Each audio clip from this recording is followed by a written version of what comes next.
लाल पालन करने वाली तेरी दासी हूं। शिक्षक कहने लगे कि माँ ये क्या कर रही है तू?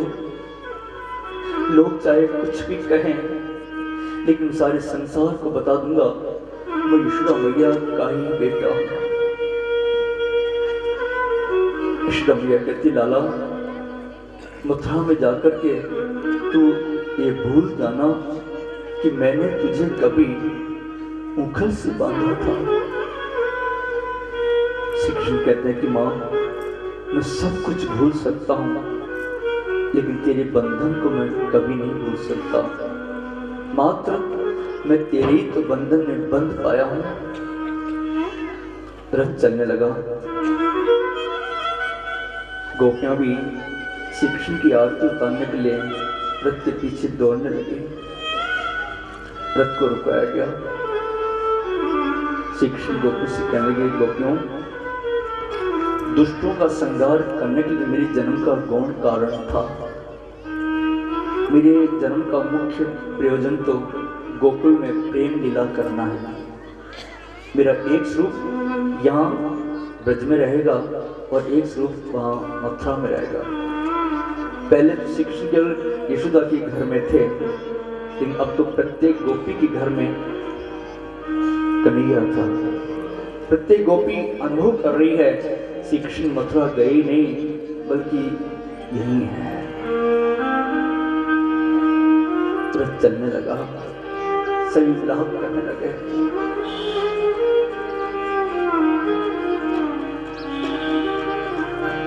छोड़ वृंदा विपिने कुंज यमुना कुलिनी श्याम मथुरा चले। छोड़ वृंदा विपिने कुंज यमुना कुलिनी श्याम मथुरा चले।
यमुना किनारे आया। अक्रूर जी ने यमुना जी में स्नान करने के लिए यमुना जल में गोता लगाया।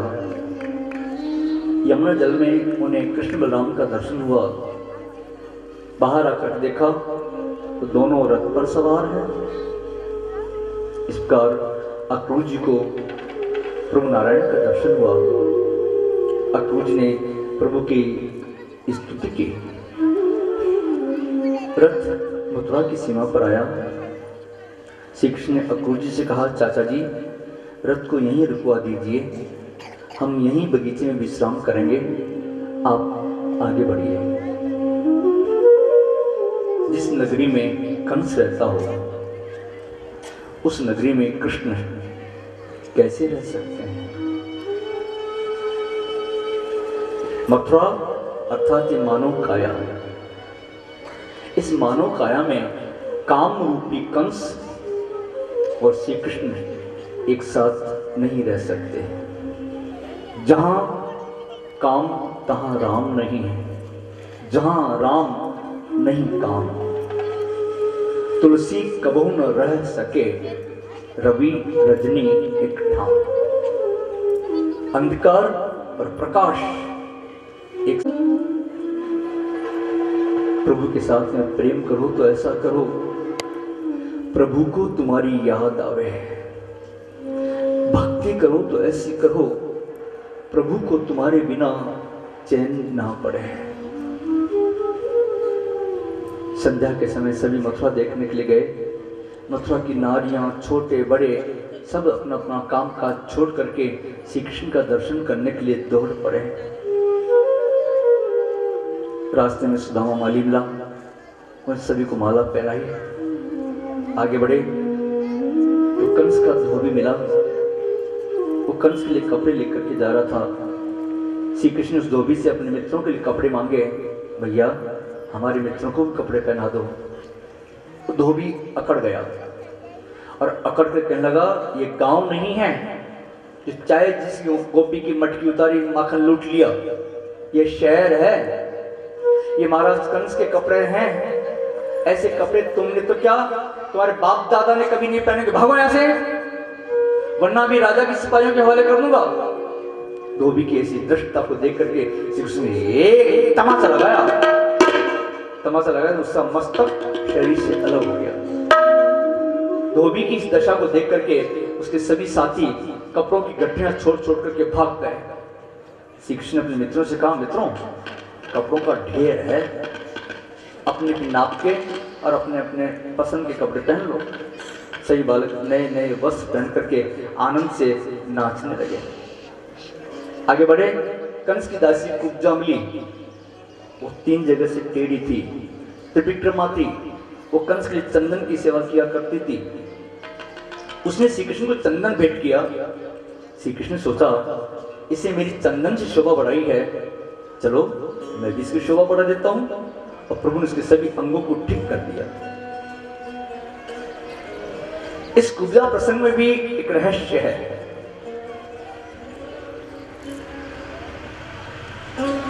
ये हमारी बुद्धि ही कुब्जा है, क्योंकि काम क्रोध लोभ इन 3 दोषों के कारण टेढ़ी हो गई है, वक्र हो गई है। ये कुब्जा रूपी बुद्धि यदि कंस की सेवा में लीन होती है, अर्थात काम की सेवा में लीन होती है, तो टेढ़ी ही होगी। और ये कुब्जा रूपी बुद्धि यदि श्री कृष्ण की सेवा में लीन हो जाएगी तो श्री कृष्ण इसके इन तीनों दोषों का नाश कर देंगे और इसे सुंदर बना देंगे।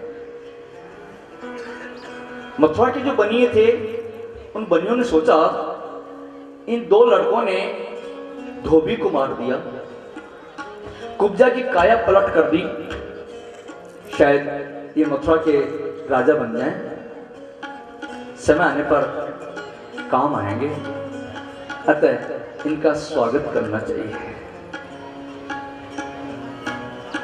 बनी से तात्पर्य जाति से नहीं है। बनिया वह है जो थोड़ा देकर के ज्यादा पाने की इच्छा रखता है। और साधु संत और ब्राह्मण थोड़ा लेकर के ज्यादा देने की इच्छा रखते हैं। संतों को, साधुओं को, ब्राह्मणों को थोड़ी सी भिक्षा दो, उस बार में उसके बाद ढेर सारा आशीर्वाद देते हैं, आयुष्मान भव, लक्ष्मीवान भव। जब भगवान श्री कृष्ण मथुरा गए तो बनियों ने उनका बहुत स्वागत किया, लेकिन ये ब्राह्मण अपनी अकड़ में रहे, इन्होंने बिल्कुल स्वागत नहीं किया प्रभु का। तो लक्ष्मी सोचती है चाहे कैसे भी सही इन बनियों ने मेरे पति का स्वागत तो किया, इन ब्राह्मणों ने मेरे पति का स्वागत ही नहीं किया। तो लक्ष्मी जी ब्राह्मणों से रूठ गई और बनियों के घर गई, इसलिए आशीर्वाद आपका। कंस यज्ञ प्रारंभ हुए, 4 दिन हो गए थे, आज 5वां दिन था। आज का दिन यदि निर्विघ्न समाप्त हो गया तो फिर कंस का कोई भी कुछ भी नहीं बिगाड़ पाएगा। धनुष का पता पूछते पूछते कृष्ण राम वहां पहुंचे, धनुष उठा उसके टुकड़े टुकड़े कर दिए। कंस के सेवक कंस को सूचना दी, महाराज धनुष बंका हो गया। जब कंस ने धनुष बंका समाचार सुना वो मृत्यु के भय से आशंकित हो गया। रात्रि में उसको नींद नहीं आई। दूसरे दिन सभा प्रारंभ हुई। कंस की मृत्यु धीरे धीरे निकट आ रही थी। उसने अपने मल्लों को आदेश दिया, आज किसी प्रकार कृष्ण बलराम को कुश्ती में मार डालना। नंद बाबा भी कृष्ण बलराम को लेकर के उस सभा में पधारे। द्वार पर कुवलयापीठ हाथी को कृष्ण बलराम को मारने के लिए खड़ा किया गया था। श्री कृष्ण बलराम ने कुवलयापीठ हाथी का उद्धार करके उस सभा में प्रवेश किया। चाणूर और मुष्टिक ने कृष्ण बलराम को कुश्ती के लिए ललकारा, महाराज कंस कुश्ती का बड़े शौकीन हैं, आओ हम कुश्ती लड़ेंगे, तो जीतेगा उसे महाराज इनाम देंगे। श्री कृष्ण कहने लगे, भैया कुश्ती तो बराबरी वालों से होती है, हमारी तुम्हारी बराबरी कहाँ, हम कहाँ छोटे छोटे बालक, तुम मोटे मोटे पहलवान। चाणूर कहने लगा, तुम छोटे छोटे बालक नहीं हो, तुमने तो बड़े बड़े राक्षसों को मार दिया। ऐसा कहते उसने शिक्षक का हाथ पकड़ के कुश्ती के लिए घसीट दिया। इस प्रकार चाणूर के साथ में श्री कृष्ण की, बलराम जी की मुष्टिक के साथ में कुश्ती प्रारंभ हुई। कंस के सेवक मल्लों को प्रोत्साहित करने के नगाड़े बजाने लगे।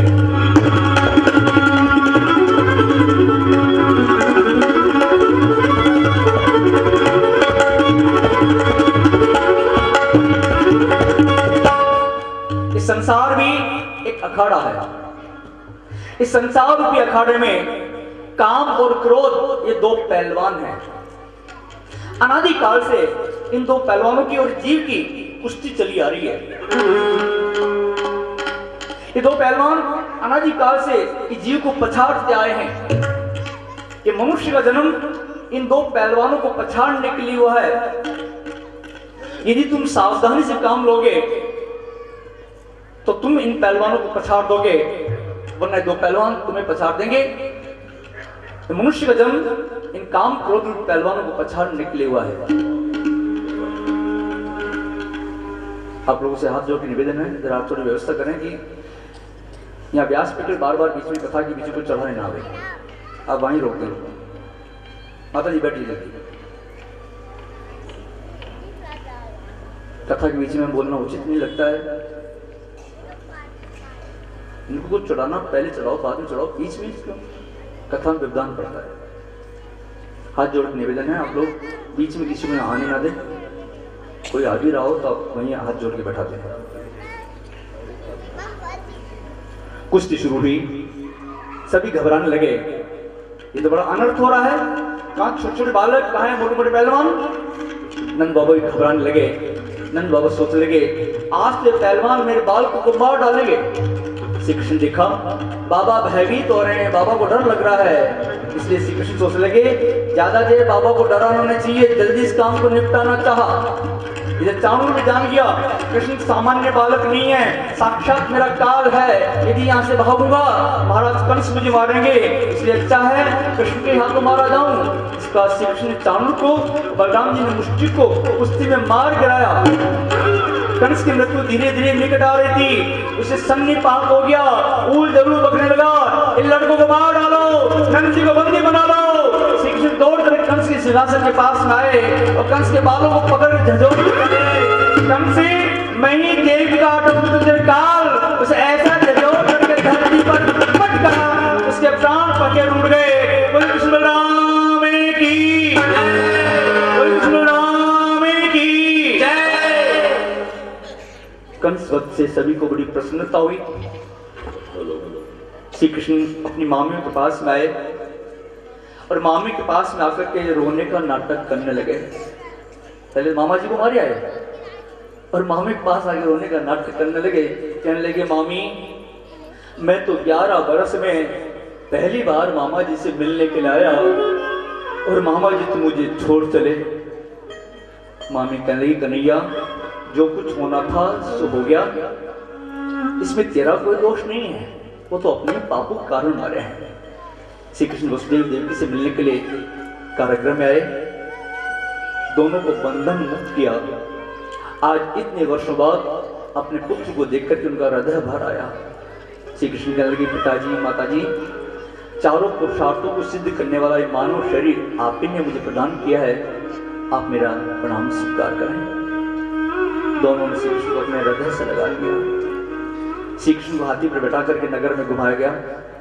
कंस वध के बाद में मथुरा का राज्य श्री कृष्ण के पास में आ गया था, लेकिन श्री कृष्ण की उस राज्य में कोई भी आसक्ति नहीं थी। उन्होंने मथुरा का राज्य नाना उग्रसेन को सौंप दिया। मथुरा का राज्य नाना उग्रसेन को सौंप करके गीता जी में अनासक्ति और निष्काम कर्म का जो उपदेश दिया उसको चरितार्थ किया। ज्ञान को, उपदेश को क्रियात्मक रूप देना चाहिए। वाणी और व्यवहार एक होना चाहिए। वाणी और व्यवहार जब तक एक नहीं होगा तब तक वाणी में, शब्द में शक्ति नहीं आ सकती है। एक महात्मा जी एक गांव में गए। एक महिला एक छोटे से बालक को लेकर के महात्मा जी के पास आई और महात्मा जी कहने, महाराज इतना सा बच्चा है ये और अभी से इतना गुड़ खाता है, महाराज इसको कोई ऐसा उपदेश दो, किसी कान में कोई ऐसा मंत्र थूको, गुड़ खाना बंद कर दे। महात्मा जी बोले, माता जी 10 दिन बाद लाना इस बालक को, तब उसको समझाएंगे। महिला बालक को लेकर घर आ गई। 10 दिन बाद में फिर वो महिला उस बालक को लेकर के महात्मा जी के पास आई। महात्मा जी ने उस बालक को अपनी गोद में बिठाया, बड़े प्यार से सिर पर हाथ फेरा और कहने लगे, देखो बेटा गुड़ मत खाया करो, गुड़ खाना अच्छी बात नहीं।